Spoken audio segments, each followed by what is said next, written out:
I'm in the Smart Wood Shop working on a project, and I thought I'd give you a quick look at it. Hi, I'm Ron Paulk, and this is the Smart Wood Shop.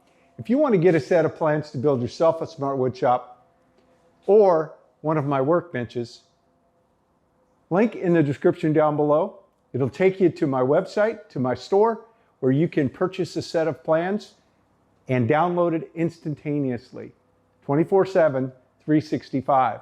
Also, we have in our store some affiliate links. If you use those links, they'll share a little bit with us, won't charge you any extra, and it'll help me make more of these videos. Special router table.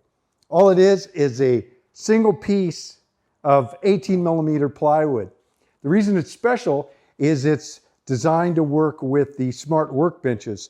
The same hole cutouts, 20mm, 96mm on center. And when I'm all done with it, the hope is that I'll be able to clamp it to any of the workbenches and have a full functioning big router table.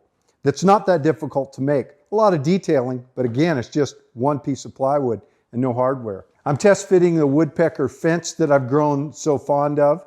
And I've got the holes cut here, the slots, so that I can drop it in and slide it back and forth. Also, the router fence that comes with the Smart Total Station will work with it. This is the router table that's built into the Smart Total Station. And everything is laid out very precisely to work with the miter saw in place. But after I got the bigger woodpecker fence, and I use that a lot more, I'm actually having part of the hardware go past where the track is for the miter saw and interfering with using the miter saw, as well as things kind of fall a little bit further this way because it's a much bigger fence, and so I can't move the saw. So I've been using it, no problem, except I sort of have to slide the miter saw out of the way and get my work done and then move it back, and I don't like that back and forth. So I was working on these transformers, these smart transformers, to extend the functionality of a smaller bench so I wouldn't need to have the bigger bench with me. I get the smaller bench and the bigger bench all in one.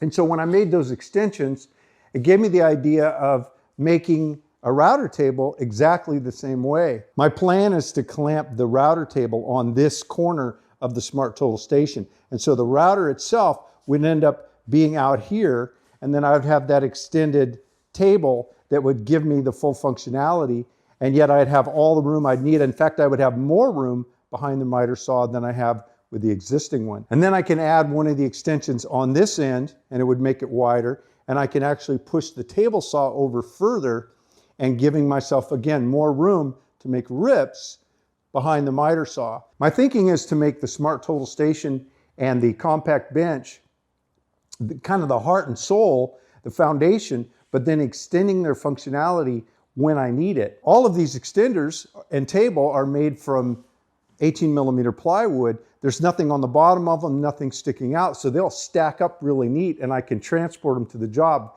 very easily and just use them and pull them out when I need them.